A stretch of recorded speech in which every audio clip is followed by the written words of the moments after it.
Complete your answers as you listen. At the end of the test, you'll have 2 minutes to check your answers. Part A. In this part of the test, you'll hear 2 different extracts. In each extract, a health professional is talking to a patient. Complete your answers as you listen. At the end of the test, you'll have 2 minutes to check your answers. Part A. In this part of the test, you'll hear 2 different extracts. In each extract, a health professional is talking to a patient.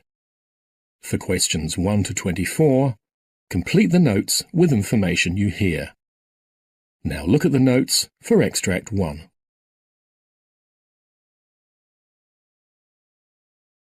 Extract 1, questions 1 to 12. For questions 1 to 12, complete the notes with a word or short phrase. You now have 30 seconds to look at the notes.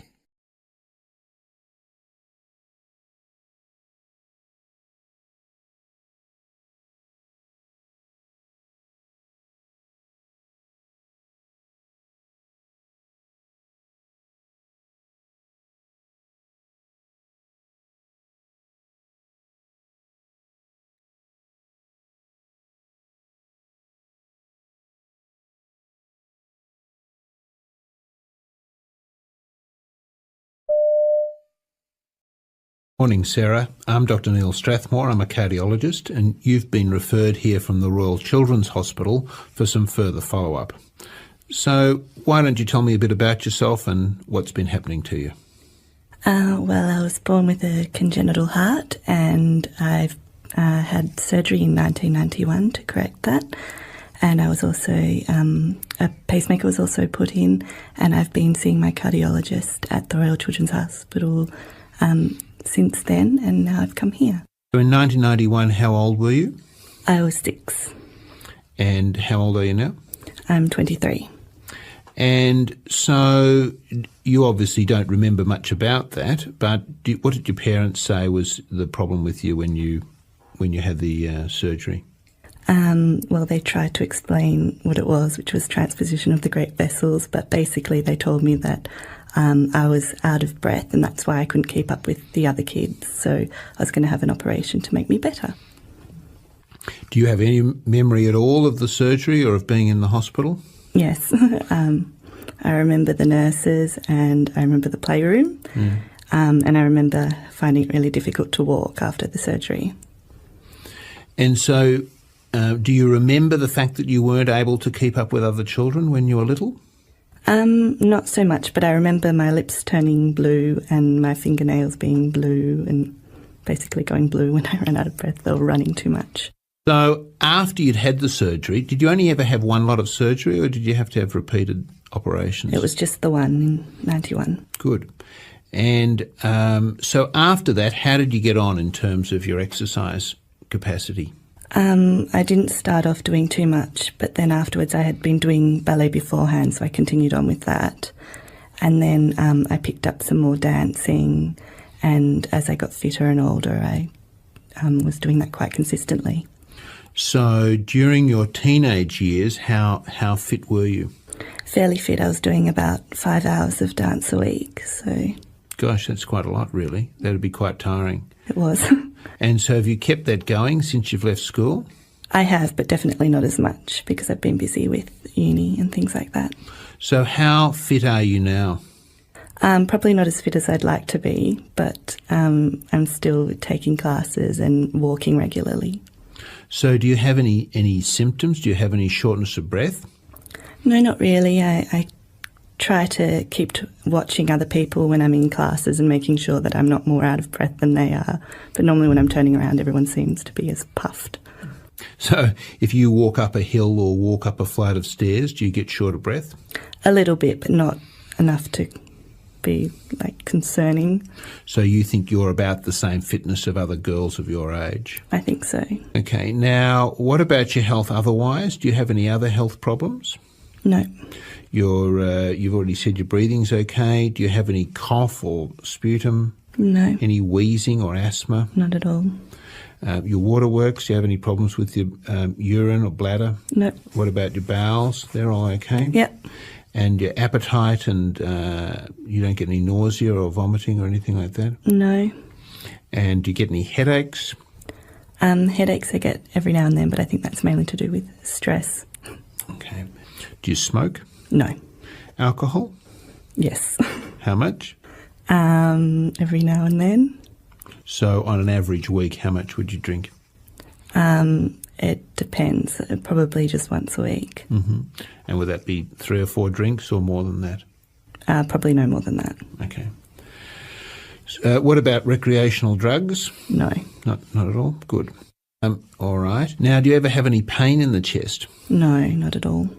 Do you notice palpitations where your heart's beating fast? No. And have you ever had any blackouts or dizzy spells? No, not at all. Do your ankles ever swell up? No, not that I've noticed. Mm-hmm.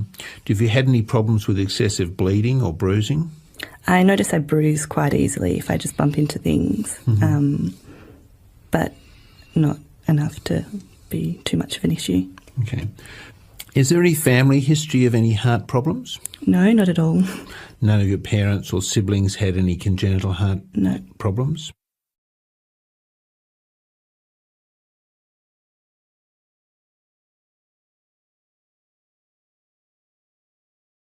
Extract 2, questions 13 to 24. For questions 13 to 24, complete the notes with a word or short phrase. You now have 30 seconds to look at the notes.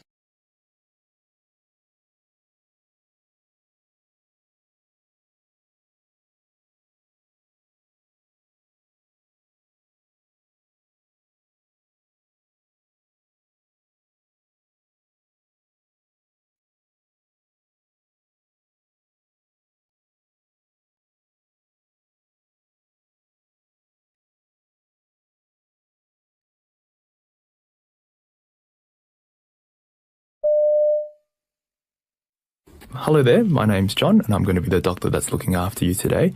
Hello, John. Nice to meet you. And thanks for seeing me today. How should I address you?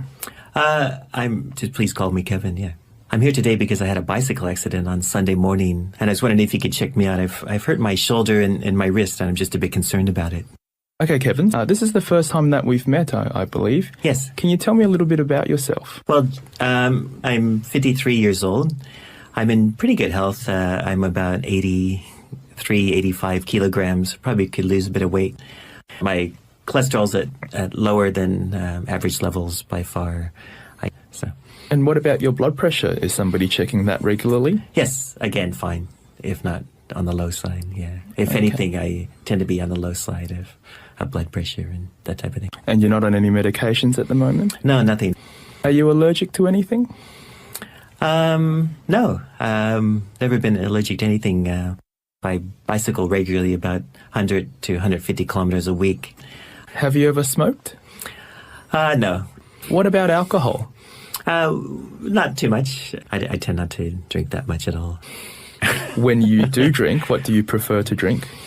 Recently, I've been just having New Zealand whites, actually. Yes. And how many glasses a night would you have? In a week, 3 to 4. I mean, but that's like 2 on a Friday night and Sunday afternoon, that kind of drinking. It's pretty light, really. Okay. I'm conscious of drinking and smoking. Any history in your family in terms of your mother and father with diabetes or heart attacks? No, nothing like that. No, yeah, my mother was a heavy smoker. She was a very strong woman, but she smoked a lot. My father also had a bit of heart problems. He ended up having a pacemaker for 30 years of his life. I'm 53 years old. He got a pacemaker at 54, so I'm very conscious of again, staying in shape because of my father's experience. He had that for 30 years. But it was never that he had a heart attack? No, it was just simply the heart started. He lived till 84, 85 years old, so perhaps I should tell you one part of my life story. I was in West Africa for several years. Probably the biggest health crisis in my life is living in West Africa for a long time. Have a lot of stomach problems, problems with giardia, malaria, and actually amoebic dysentery. Those infections brought my weight down to about 60 kilograms, so just terrible, if you will, diarrhea constantly. Yeah, and I imagine that you would have required medical treatment for your various conditions as well. Did you spend any time in hospital? So we used to go to the local embassy and get treated by embassy medical staff. At the time, we were getting 500 milligrams of the anti-malaria medicine chloroquine, and then we had various antivirals and shots, but pretty minimal medical care, to be honest. Yeah, but since then, I've been fine, actually. I've been here in Australia about 20 years and was originally born and raised in the States. I see. Can you tell me more about the accident? Yes. Just recently I went over the top of a friend I was bicycling with, went over the top of him and ended up just smashing myself on the asphalt. And I hurt my shoulder. Yeah, it's terrible. To be honest, he wasn't paying attention. We had just stopped and they were just getting going again. It was Sunday morning. He slammed on his brakes and then I went over the top of him and then into the traffic, and luckily I pushed both of us out of the way before a car came roaring past. And wow, that sounds like quite a large accident. Everybody managed to walk away from it okay? Yeah, we were laughing about it, you know. You didn't need to call the ambulance or go to hospital for anything at the time? No, we didn't even think about it. It was, again, we were laughing about it and went to the coffee shop. It was only, you know, as I came home and after the coming home and resting for a while, I realized I was in more pain than normal, if you will. How long before the pain started to come on? Right after having coffee, to be honest. I think the adrenaline went down and just coming home and finally kind of reflecting on the whole thing. After the accident, as you know, bicycles have...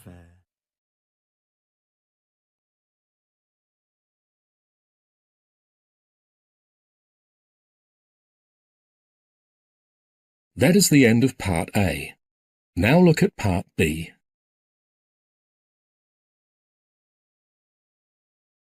Part B. Part B, questions 25 to 30. In this part of the test, you'll hear 6 different extracts. In each extract, you'll hear people talking in a different healthcare setting. For questions 25 to 30, choose the answer A, B, or C, which fits best according to what you hear. Now look at question 25.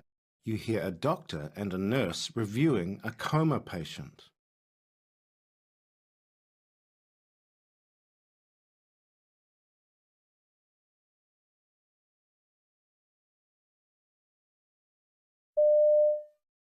Okay, this patient has been out for some time now.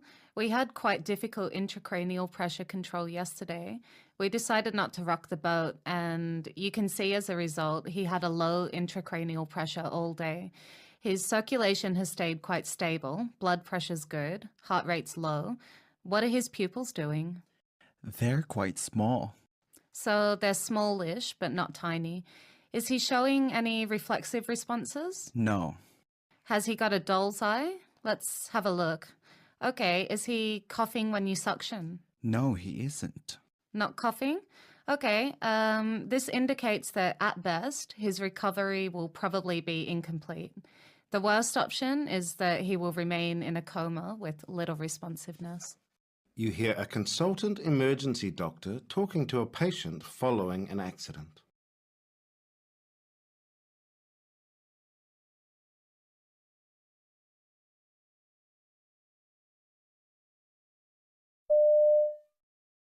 Hello, Ellen. Hi, Doc. Can I just take a minute to talk to you about the injuries we found? Sure. So firstly, your neck looks fine. So in a minute, I'm going to get this brace off and you'll be able to move your neck. But you've got a fracture of your shoulder blade, a fracture of your thigh bone, a fracture through the tibia and fibula, the lower leg bones.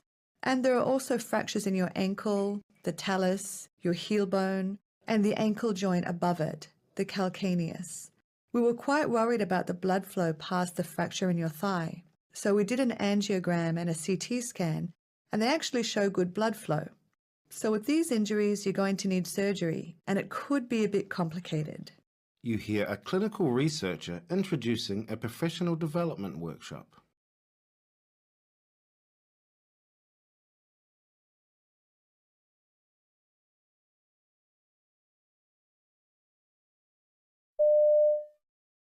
Welcome to this workshop, Understanding Clinical Research Statistics.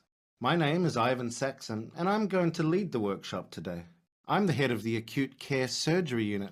It's an academic unit in the Department of Surgery. This course is not the mathematics of statistics, though. I believe that a first contact with medical statistics should lead you to an intuitive understanding of the ideas behind the numbers. It should leave you with a deep sense of understanding what is meant by the numbers and techniques mentioned in the methods and results sections of published research papers. In order to critically evaluate research, you should be able to read more than just the introduction and conclusion sections of a paper. Quickly scanning for some significant p-value isn't enough. The patient population trusts you to be properly informed when you manage their health, so that's why we're here. You hear an emergency ward doctor directing her team while treating an accident victim.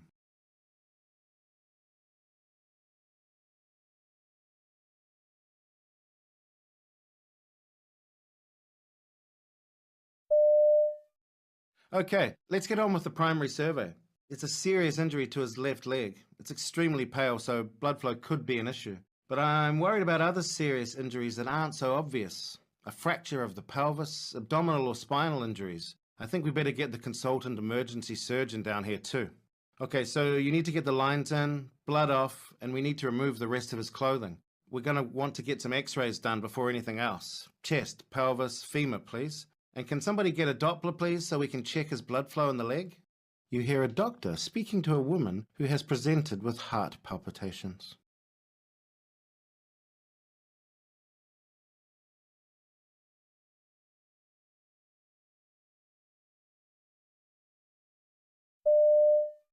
And do you feel short of breath with the palpitations? Yeah, and I'm losing my voice too. So you'd just got to work and this happened? Yeah. When's the last time it happened? A few months ago. I came here as well. Okay, so I'm just going to try and massage the side of your neck here, just to see if that slows down your heart rate. Did they teach you how to try and hold your breath last time? Yes, they did. Did you try that this morning? Yeah, I did. Oh, great. Very good. Okay, well, that massage seems to be working. Let's try something else. What I want you to do now is to blow as hard as you can into this syringe. Ready? Blow, blow, blow, blow. And stop. That doesn't seem to be doing much either. All right, we need to drop that rate, so we better try some meds. You'll need a drip. You hear an emergency paramedic talking to an accident and emergency doctor about a patient who has fallen from his motorcycle.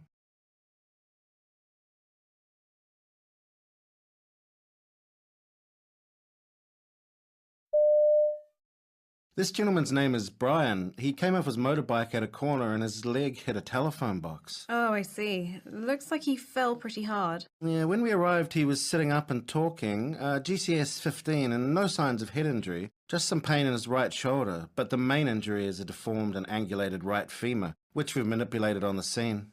How's his circulation around the leg? He had a cold avascular right foot at the time, and the blood supply seems to have come back post-manipulation. Numbers-wise, he's normal. He's had 150 milligrams of ketamine and a total of 8 milligrams of morphine as well.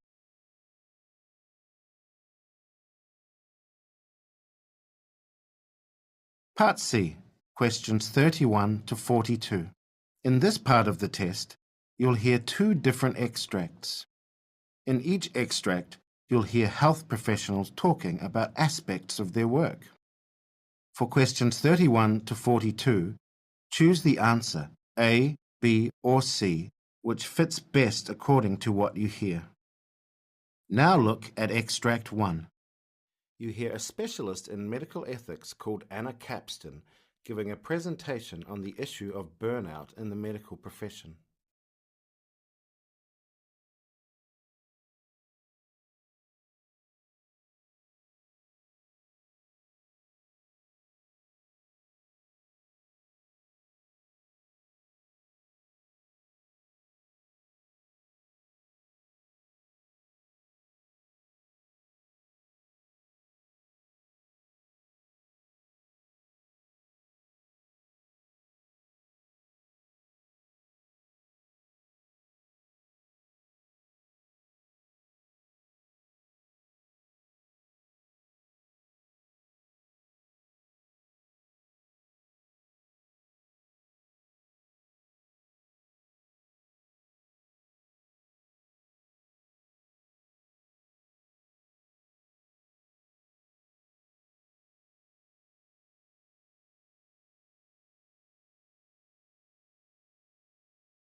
Hi, I'm Anna Capston from the Division of Medical Ethics at University College.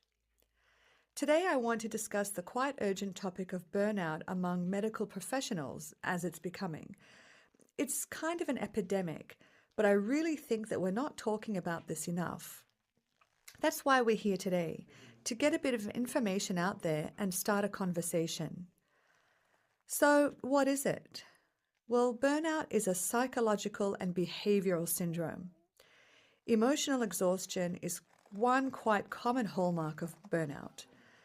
It's been defined as long-term, unresolvable job stress, a sense of being overwhelmed and depersonalized and lacking a sense of personal accomplishment.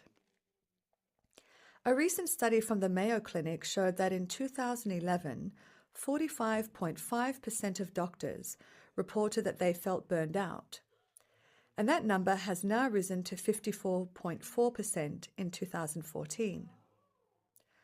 More than half of all doctors in this country are saying, I really feel that some aspect of my work as a doctor is making me feel burned out. This is really trouble. It's trouble because a doctor who feels this way can commit more errors.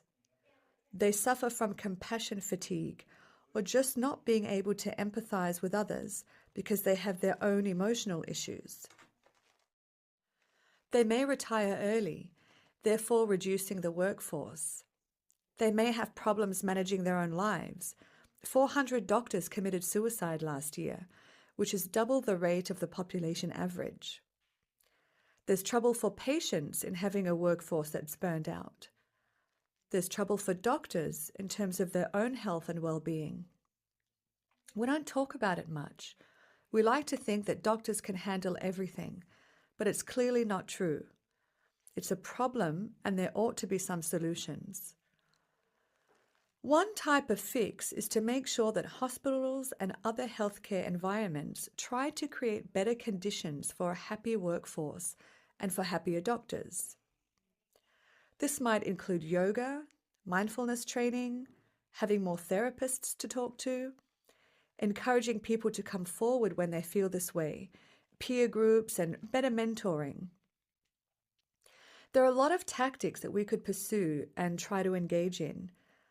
I'm not sure what's best, and maybe one size does not fit all, but it's time to really build a safety net so that we can keep our workforce functioning and we keep physicians at their careers and doing a good job, not making mistakes, not being indifferent to patients, and not harming themselves. This really is a problem, and we've got to attend to it in the workplace. It's just as important as any other aspect of workforce safety. When we institute new software or when we have new bureaucratic regulations, I think somebody ought to ask, what does this do to the workforce? If one more doctor complains to me about Epic and other types of electronic record keeping and billing forms, it'll be one doctor too many. It takes a lot of energy, makes a lot of people unhappy. A lot of the software and computer assistance that's out there doesn't seem to help the doctor. It makes more work or makes them feel frustrated. It also seems to me that if you look at what's going on with respect to regulations and administrative or bureaucratic requirements, nobody is saying, hey, is this user-friendly? What's the burden that it's putting on the doctor? It's just done to save money or allow people to collect bills more reliably, but it's not asking what it's taking out of our workforce. I believe that morally, we've got to make sure that a highly trained workforce that takes a very long time to get the ability to practice medicine is a resource that we preserve and really take seriously. I don't think we're doing that as part of employee or workplace safety. I think it's crucial, but it's being ignored. We also have to view it as part of patient safety. And I think we should start spending some resources to figure out how we can make the physician workplace more user-friendly. How can we make it a happier place to be? What can we do to institute regulations, guidelines, software, and bureaucracy to try it out on the workforce for a while to make sure that they're satisfied and that it's not making their lives more miserable? You hear a specialist in health and nutrition called Dr. Gregor McGregor discussing the ideal healthy diet for humans.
Good evening. I'm Dr. Gregor McGregor.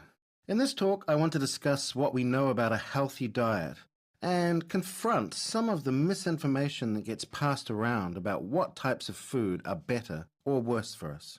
So let's get right to it. What is the healthiest diet?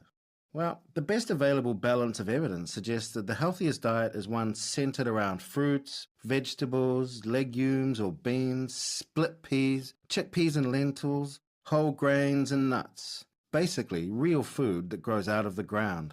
This is our healthiest choice. And all the while minimizing our intake of meat, eggs, dairy, and processed junk. So plant-based.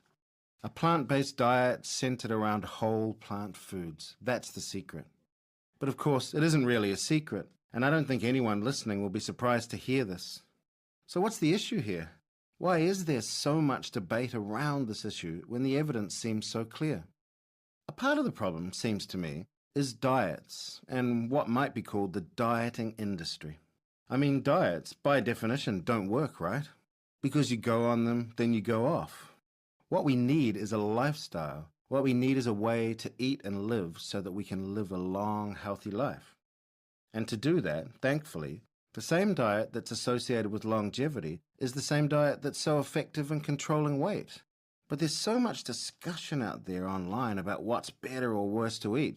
There's a lot of conflicting information out there backing up different sides. For example, there is information saying meat is good for you, eggs are good for you, dairy is good for you. And it's really confusing people because it seems to be like no matter what you believe in, you'll find the proof to back it up. But of course, the proof that meat is good for you is backed up by the meat industry, right? That eggs are good for us, backed up by the egg industry. I mean, this is a classic kind of tobacco industry tactic. The tobacco industry really pioneered the tactics that different interest groups in the food industry use all the time now. The tobacco industry was the first to use science against itself.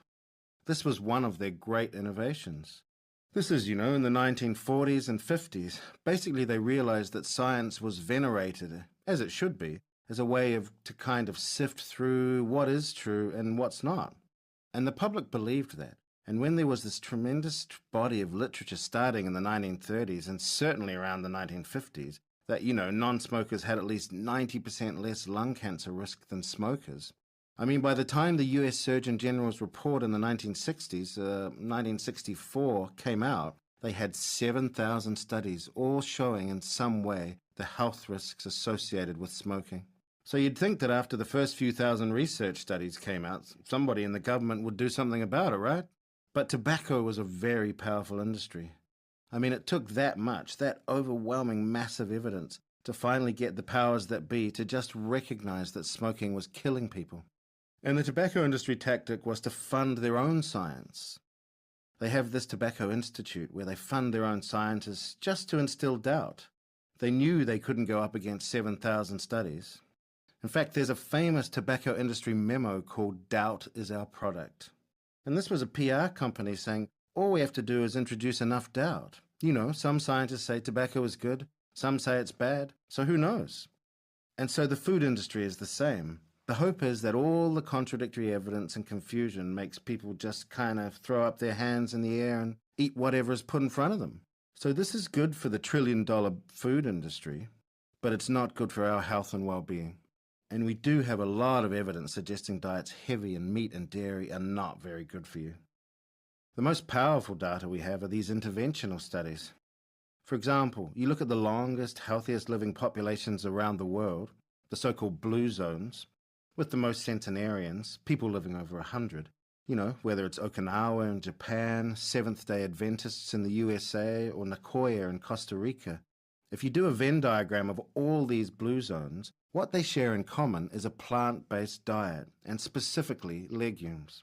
For example, Okinawa, the second longest living population in the world, they have a 97% plant-based diet.